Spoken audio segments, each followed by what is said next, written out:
애들을 키우는 집에 가보면 참 재미난 현상들이 참 많이 있는 것 같습니다. 그 특징이 있는데요. 아이들 키우는 집에 물건이 바닥에 놓여 있는 집은 없습니다. 전부 다 어디 위에, 테이블 위에든지 뭐 어디 위에 다 얹어놔요. 왜냐하면 아이들이요, 벌벌벌벌 겨 다니다가 손에 닿기만 하면 입으로 가져갑니다. 그리고는 뭐 그것이 엄마 뭐 루즈든지 뭐든지 다 그냥 막 빨아요. 바쁩니다. 굉장히 막 그 먹이 활동을 하는 건지 뭔지는 모르지만 막 돌아다니면서 그렇게 바쁘게 움직입니다. 근데 또 하나의 특징이 있는데 뭐가 있냐 하면 벽이 온전하지를 못해요. 다 뭐로 다 그냥 다 그려놨어요. 막.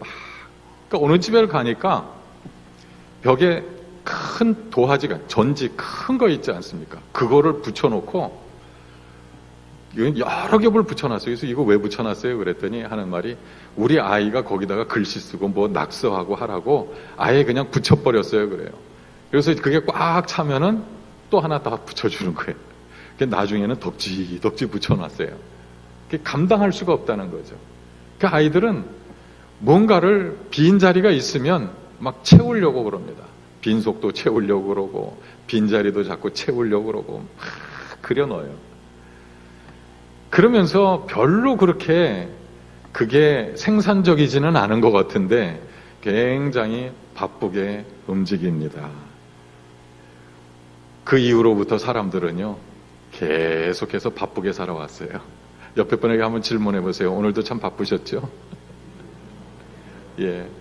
참 바쁘셨죠. 우리 성가대도 이 오늘 곡조가 조금 빠른 건지 뭔지 그냥 그 곡을 쫓아가느라고 막 허겁지겁 바쁘셨어요. 예, 많이 바쁘셨습니다. 인생은 어떻게 보면은요, 바빠요. 참 분주합니다. 그게 우리 인생인 것 같습니다. 그런데 좋은 것을, 참 필요한 것을 이루기 위해서 막 분주하게 바쁘면은 좋겠는데 때로는 별로 그렇게 유익하지 않은 것도 그냥 뭔가를 만들어내기 위해서 바쁘게 다닐 때도 있는 것 같습니다. 이스라엘 백성들이 오늘 본문에 나오는 내용을 보니까 이 사람들은 하나님이 창조하시고 하나님이 세우신 민족인데 기회만 되어지면은 딴 일에 자꾸만 눈을 돌리고 그리고 하나님을 떠나고 다른 일에 그 바쁘게 돌아다니는 그런 일들이 있었습니다. 그럴 때마다 하나님께서 그들을 깨닫게 하시고 돌아오게 하시는 일들이 성경에는 참 많이 나타납니다. 근데 오늘 그 6절의 본문의 말씀에 보니까 이런 말씀이 있습니다. 우리 다 같이 한번 읽어보실까요? 본문 6절의 말씀. 너희는 여호와를 만날 때에 찾으라. 가까이 계실 때에 그를 부르라. 아멘. 여호와는 하나님이시죠. 이스라엘 백성들이 자꾸만 그 하나님을 만나지 못하고 하나님을 찾지 못하고 다른 것을 찾고 다른 것을 쫓아나가고 막 그러니까 이 이사야 선지자를 통해서 하나님께서 남유다 백성들에게 지금 하시는 말씀이 오늘 이 이사야 본문의 말씀입니다. 하나님이 여호와를 만날 때에 찾으라. 가까이 계실 때에 그를 부르라. 그렇게 이 선지자는 분명히 말씀을 합니다. 근데 참 이상한 것은 하나님이 정말 가까이 계신가? 라고 하는 거예요. 하나님 어디 계세요? 하나님 보통 우리는 생각할 때 우리 권사님은 워낙 잘 아시고 믿음이 좋으시니까 하나님 여기 계시다 이제 그러는데 남들은 안 그래요. 저기 어딘가 있다고 그래요. 그래서 그 소련의 첫 번째 우주인 유리 가가린이라고 있습니다.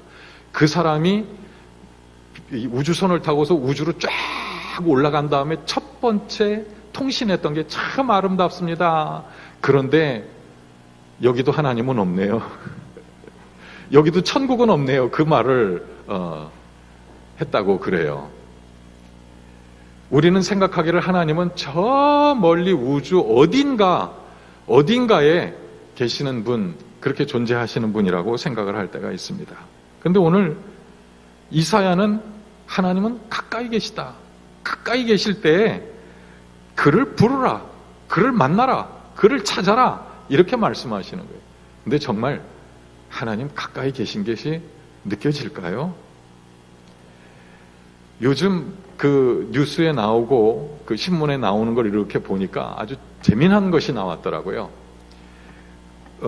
이제 아이로봇 같은 것들이 많이 만들어지고 있잖아요. 그렇게 하다 보니까 별 알파고 같은 것도 만들고 바둑 같은 거 이런 거 의료 로봇까지 만들어지는 그런 때가 되었으니까요. 이제 사람 앞에 가서 진찰을 받는 게 아니라 로봇가 진찰을 하고 암입니다. 그러면은 의사는 말할 때 그래요. 참 죄송하게 됐습니다. 참 아직 젊으신데 이런 질병이 있으시네요. 참 애석합니다. 그래도 그렇게 말하냐. 근데 이 로봇은 암입니다. 감정이 없어. 얘들은 어떻게 된 게. 그런 로봇 앞에 가서 이제는 진찰도 받아야 되는 상황이고. 그런데 참 놀라운 거는 축복기도 해주는 목사도 로봇을 하나 만들었다는 거예요. 신문 한번 보세요. 그게 나왔어요. 그저께 신문인가. 그런데 그 로봇 이름이 Bless You Too라는 거예요. 그러니까 bless라고 하는 게 축복이라는 거잖아요. Bless You Too. 그래서 이 사진에 나오고 그리고 TV에 해외 토픽에 나온 거 보니까 그러더라고요. 로봇 앞에 이런 모니터가 있어요. 이런 모니터가 하나 딱 있어요. 그러면 그 모니터에 대고서 이제 터치패드죠. 이렇게 탁 누르는 거예요. 그래서 나는 어떤 축복 기도를 받을까? 나는 장가 가야 되겠어. 그러면 장가 갈 것에 대한 축복 기도 버튼을 탁 누르면 다음 달이면 장가 갈지어다. 나는 취직해야 되겠어. 어떤 회사에 취직해야 되겠어. 분명히 취직될지어다. 이러는 거죠. 물론 음색 변조는 제가 좀 했습니다. 그러면 목사는 뭐 하는 거야? 그러면 도대체 앞으로 여기다가 로봇을 세워놓고 설교를 한다면 어떻게 될까요? 그런 시대가 점점 되어지고 있는 그 시대.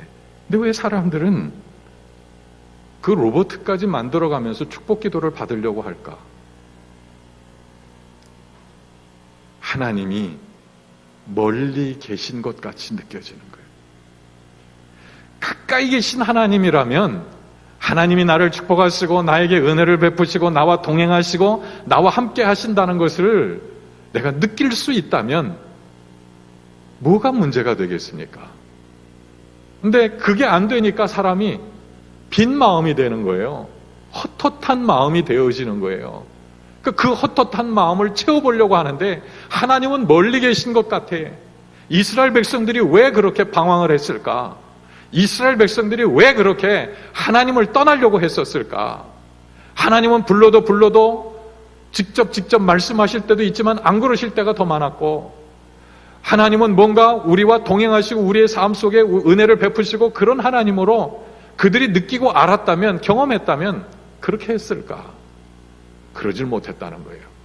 저 멀리 계신, 가까이 계시지 않는 하나님, 바로 이스라엘 백성들이 느끼고 있었던 그런 모습이기도 하고, 그리고 지금 우리의 모습이 아닌가 그런 생각을 해봅니다.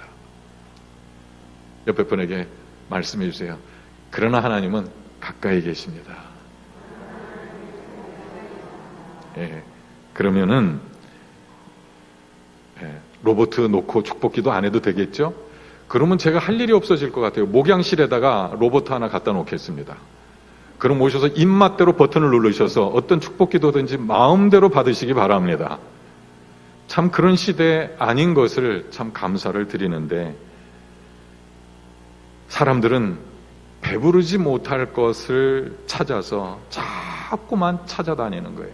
그리고 배부르지 못할 것 가지고 자신을 채우려고 합니다. 자신의 허전함을 채우려고 하는 것이 바로 이 시대라고 말씀을 하고 있는 거죠. 그런데요, 빈 마음이 되면은요, 아무리 먹어도 아무리 가져도 헛헛해요. 먹었는데 배는 분명히 나왔어요. 꺽꺽하면서 트림까지 나와요. 그런데 헛헛해.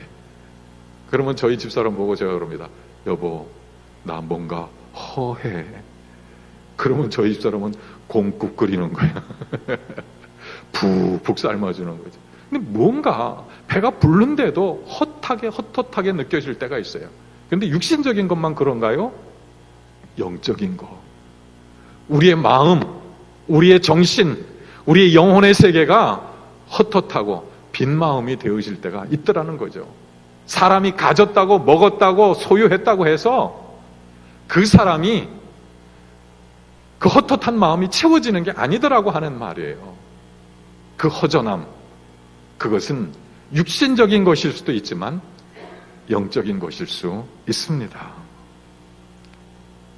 그래서 이 남유다 백성들을 향해서 지금 이사야 선지자는 이렇게 말을 합니다.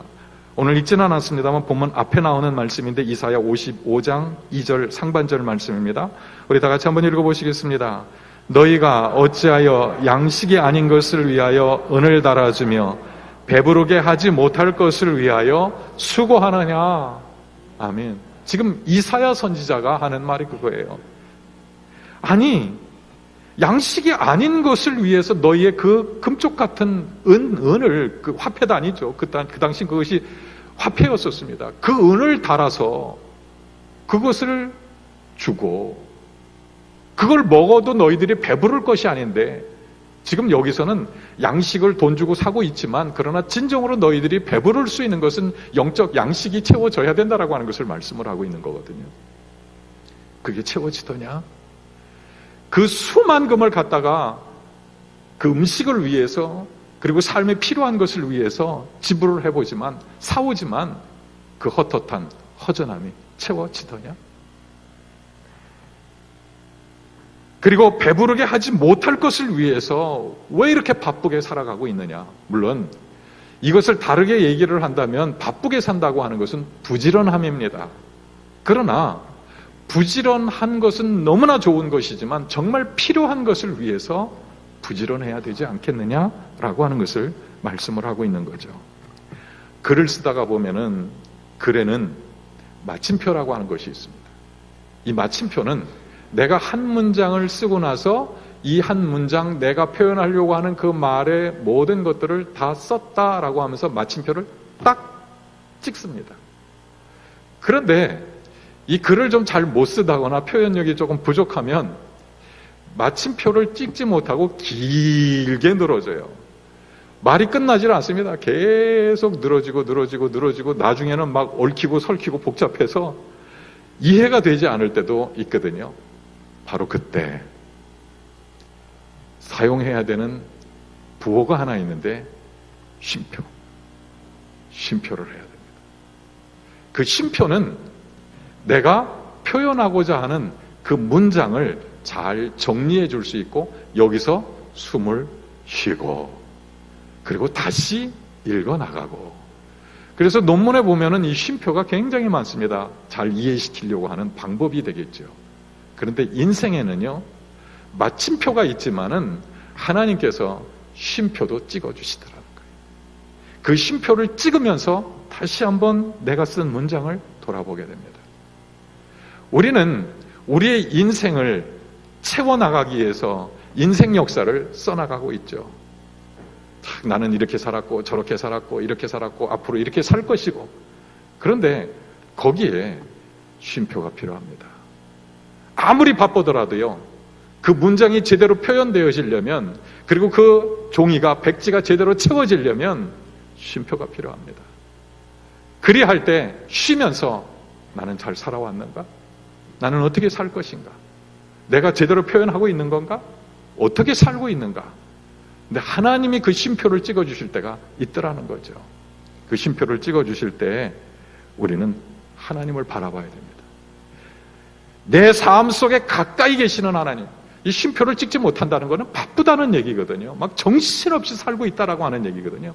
근데 정신없이 살다가 보니까 가까이 계시는 하나님을 내가 보지 못할 때가 많더라는 얘기예요.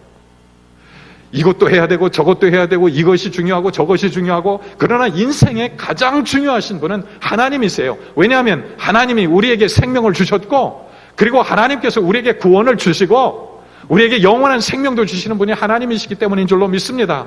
뿐만 아니라 살아가는 인생 가운데 그 인생의 복과 은혜 가운데 하나님이 주신 은혜로 살아가야지 내 힘으로만 살아가려고 할 때는 부지런하는지는 모르지만 고생스럽다는 거죠. 힘들다라는 거죠.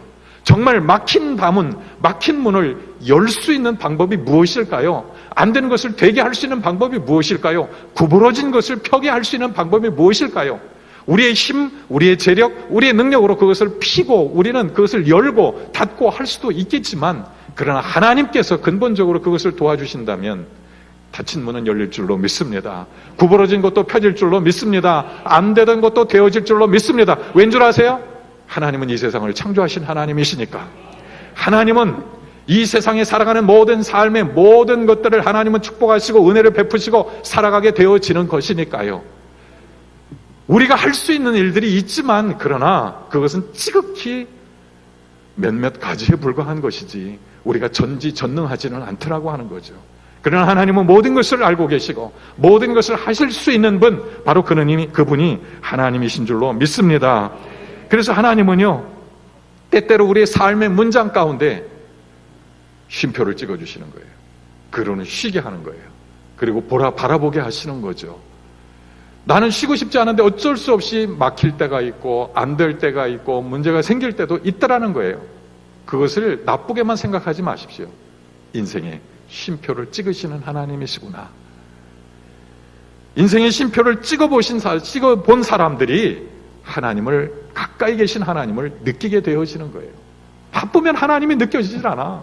어떨 때 보면요, 몸이 아플 때 그것이 좋은 것은 아닙니다만 그 순간 인생의 쉼표를 찍으신 하나님을 바라볼 수 있게 되더라는 거예요. 막 다른 거 바쁘던 걸 모든 것들을 다 내려놓고 분주함을 내려놓고 가까이, 하나님 어디 계세요? 하나님 어디 계세요? 그럼 하나님 그러실 거예요. 여기에서, 얘야 나 여기 있다. 어디 멀리 간 적 없어. 네가 바쁘게 돌아다녔지. 내가 그렇게 얘기를 해도 내가 하는 소리도 못 듣고 그냥 그렇게 바쁘더라 너.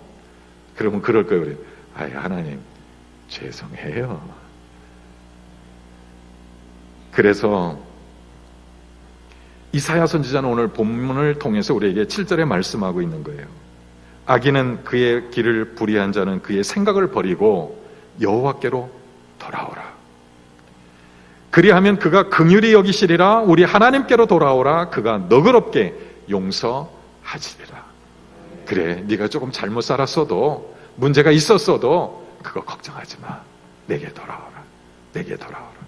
하나님께서는 지금 돌아오면 모든 것들을 다 하나님께서 해결하실 것이다 말씀을 하고 있는 겁니다. 우리 잘 알고 계시는 것처럼 요한복음 4장에 보면은 그 사마리아 여인이 나오고 있죠. 그 여인은 참 바쁘게 살았던 여인 가운데 한 사람이었었습니다. 참 열심히 살았죠.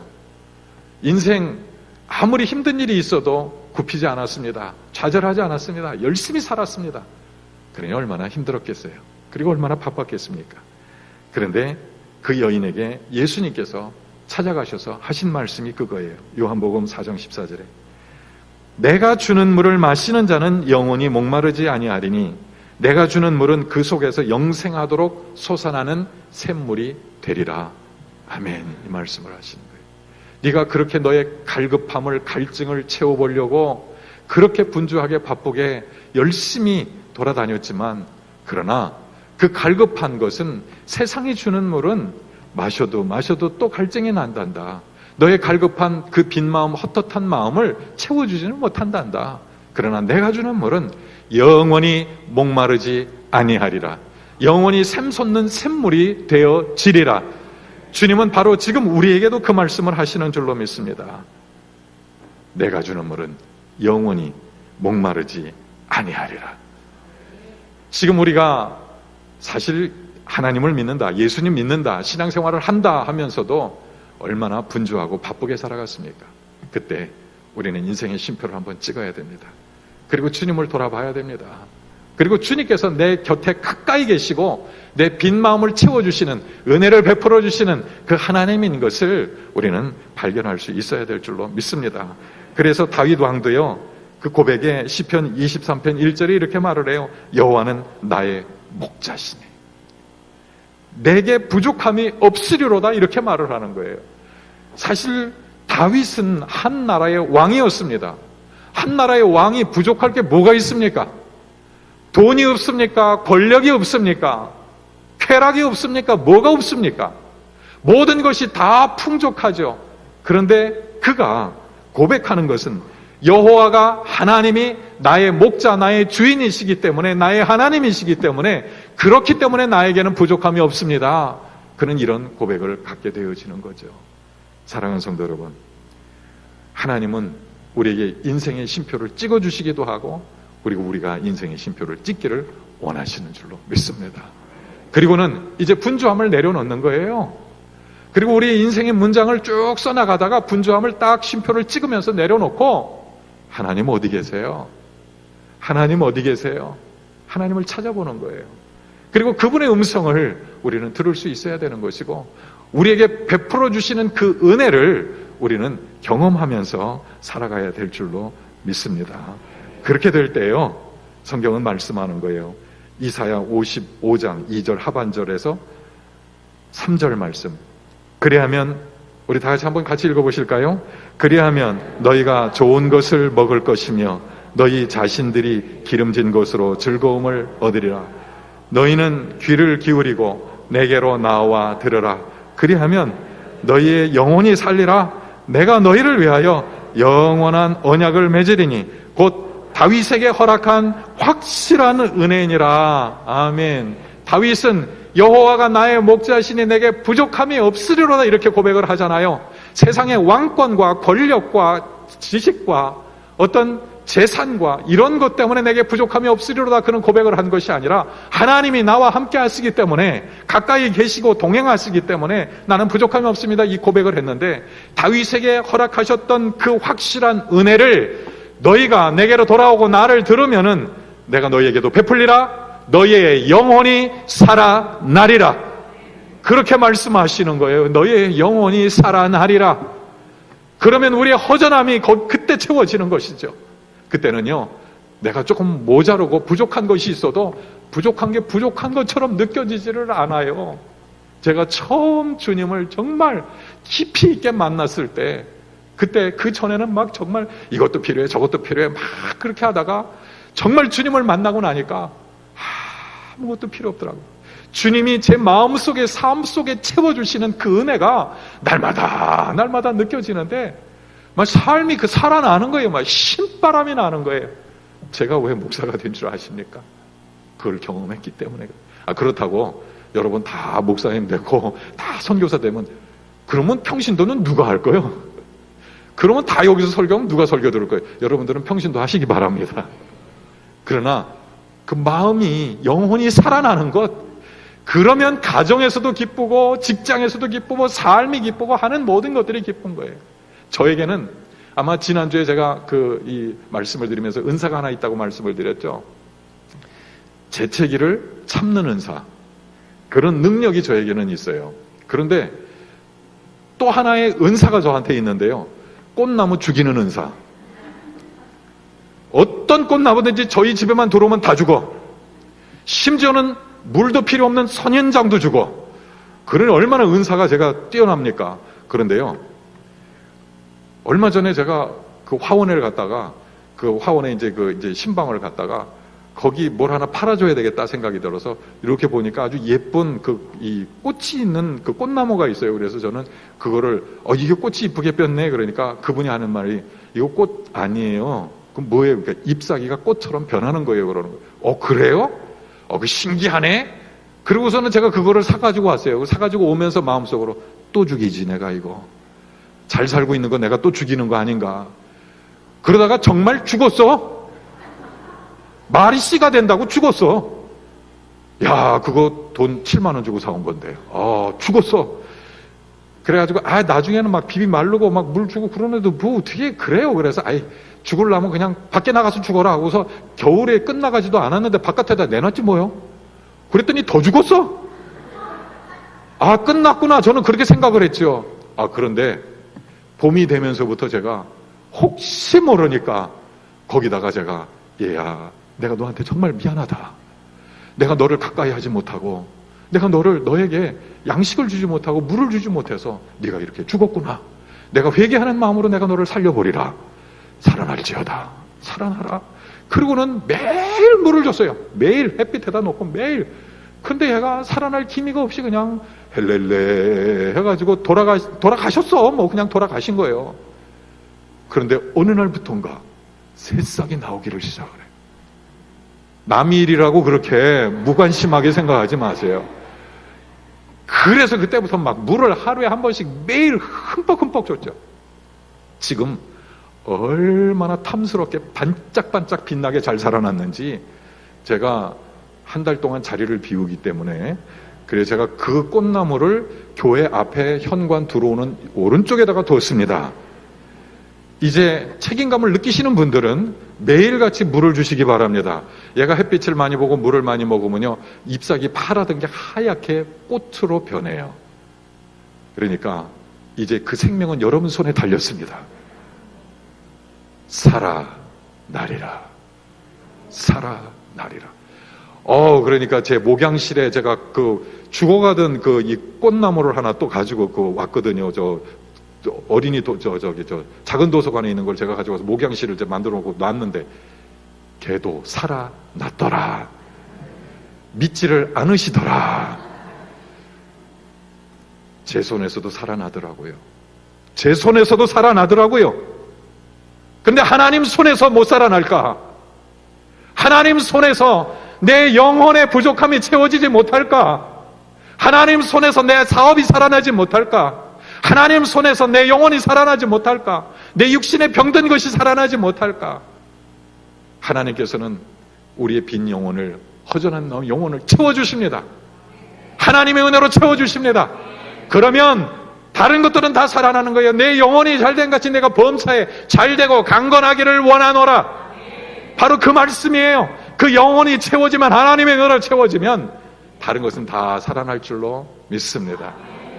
이제 오늘 이 시간 우리 잠깐 한번 기도해 보실까요? 기도하시면서 주님의 은혜가 우리의 영혼 가운데 채워지면, 빈 마음 가운데, 허전한 삶 가운데 채워진다면, 부족한 것 투성인 우리의 삶 속에 하나님의 은혜가 채워진다면 살아날 줄 믿습니다. 하나님, 우리가 무엇이 그렇게 바쁩니까? 뭐가 그렇게 우리가 바빠서 양식이 아닌 것을 위해서 은을 달아주고 또 먹을 수 없는 것을 위해서, 먹을 것이 아닌 것을 위해서 우리가 그렇게 수고를 하고 있습니까? 주님, 정말 필요한 것, 정말 중요한 것을 위해서 우리가 수고할 수 있기를 원하고 그것 때문에 바쁘기를 원합니다.